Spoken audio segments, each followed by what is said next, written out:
क्या आपसे भी चपली कबाब टूट जाते हैं? कुछ भी कर लो वो जायका और टेस्ट नहीं आता जो बाहर होटल के चपली कबाब का होता है। कबाब के कीमे में लचक कैसे आएगी? कौन कौन से मसाले कबाब को और भी ज्यादा टेस्टी बनाएंगे? होटल जैसे पेशावरी चपली कबाब घर में कैसे बनते हैं, चलिए देखते हैं। बिस्मिल्लाहिर्रहमानिर्रहीम।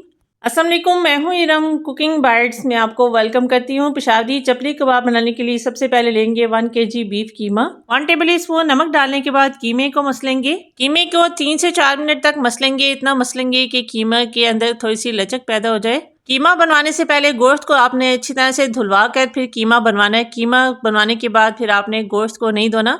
कीमा करवाते वक्त आपने इसमें चर्बी का भी इस्तेमाल करना है। 1 किलो कीमे में आधा पाव के करीब चर्बी आपने इसमें डलवानी है और कीमा आपने 2 दफ़ा मशीन से निकलवाना है। यहाँ पर कीमे को मसलते हुए मुझे 5 से 7 मिनट हो चुके हैं। आप देख सकते हैं कीमे में एक रेशा सा बन रहा है और ये बहुत ज़्यादा बारीक होना शुरू हो गया। इसमें एक लचक सी आ रही है।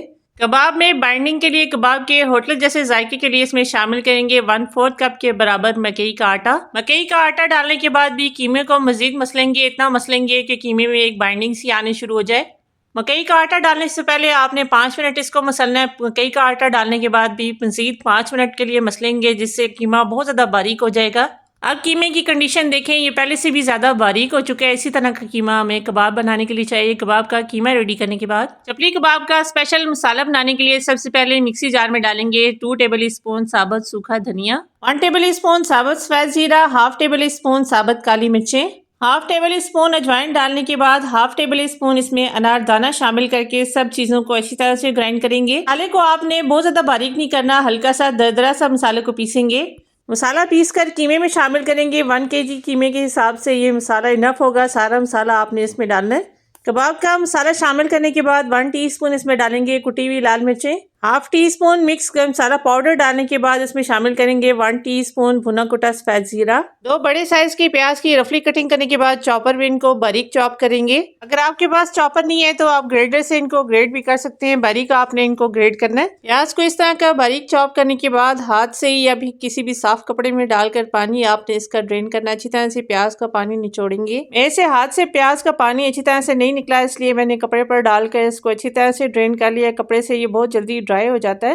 प्याज को ड्राई करके कीमे में शामिल करेंगे। इसके अलावा 4 तीखी वाली हरी मिर्चें बारीक चॉप करके डालेंगे। साथ ही इसमें शामिल करेंगे 2 बड़े साइज के बारीक कटे हुए टमाटर इसमें थोड़े से ज़्यादा आपने ऐड करने हैं। टमाटर से कबाब में बहुत ही अच्छा सा टेस्ट आता है। साथ ही बाइंडिंग के लिए इसमें डालेंगे 1 अंडा डालकर मिक्स करके देखेंगे। अगर ज़रूरत पड़ी तो अंडा इसमें एक और भी जाएगा। अंडा डालने के बाद इस मिक्सचर को अच्छी तरह से मिक्स करेंगे। 1 से 2 मिनट चपली कबाब के इस मिक्सचर को इतना आपने मिक्स करना है कि सारी चीज़ें इसमें अच्छी तरह से यकजान हो जाएं।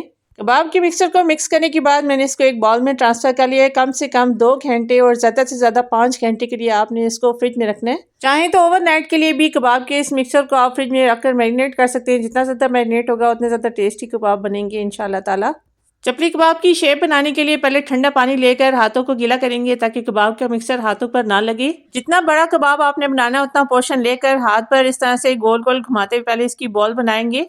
हाथों को गीला करके इस बॉल को हाथ पर फ्लैट करेंगे। क्योंकि ये कीमा कच्चा है इसलिए पतला सा आपने एक चिपटा सा कबाब बनाना है ताकि अंदर तक ये अच्छी तरह से कुक हो जाए। ये चपली कबाब है, इसकी कोई खास शेप नहीं होती। हाथों पर आप इस तरह से बना सकते हैं या फिर इस तरह से प्लेट पर भी लगकर आप इसको फ्लैट कर सकते हैं। प्लेट को पहले आपने अच्छी तरह से ऑयल लगाकर ग्रीस करना है। प्लेट पर ये कबाब अच्छी तरह से फैल जाता है। बहुत पतला सा कबाब तैयार होता है। आप प्लेट पर भी इसको रखकर बना सकते हैं जैसे आपको इजी लगे। कबाब फ्राई करने के लिए ऑयल यहाँ पर गर्म हो चुका है। मीडियम टू लो फ्लेम पर कबाब को फ्राई करेंगे। फ्राइंग टाइम इनका तकरीबन 7 से 8 मिनट है। क्योंकि ये कबाब हम कच्चे कीमे से बना रहे हैं इसलिए कबाब को आपने दोनों साइडों से अच्छी तरह से फ्राई करना है। हाई फ्लेम पर फ्राई करने से जल्दी से इन पर कलर तो आ जाएगा लेकिन अंदर से ये कच्चे भी रह सकते हैं। कबाब की साइड को टर्न करते हुए गोल्डन कलर आने तक कबाब को फ्राई करेंगे। फ्राई करते वक्त ना ये कबाब टूटेंगे और खाते वक्त आपको ऐसा लगेगा जैसे आप महंगे होटल से ये कबाब खा रहे हैं। घर के सिंपल मसालों से कुछ टिप्स एंड ट्रिक्स को फॉलो करके इतने लजीज कबाब आप खुद घर में भी बना सकते हैं। आप भी ट्राई ज़रूर कीजिएगा। कमेंट करके मुझे बताइएगा कि आपसे ये चपली कबाब कैसे बने। गर्मा गर्म तंदूरी रोटी और हरी चटनी के साथ इसका टेस्ट डबल हो जाता है। आप भी ट्राई ज़रूर कीजिएगा। कमेंट करके मुझे बताइएगा कि आपसे ये चपली कबाब कैसे बने। यहाँ पर अपने व्यूअर्स अपनी प्यारी बहनों से रिक्वेस्ट करूँगी, रेसिपी ज़रा सी भी अच्छी लगे तो लाइक ज़रूर कीजिएगा। चैनल पर नए हैं, पहली बार आए हैं तो सब्सक्राइब कर लीजिए। जज़ाकल्लाह। सो मिलते हैं अगली वीडियो में एक और नई अमेजिंग रेसिपी के साथ। तब तक के लिए अल्लाह हाफिज़।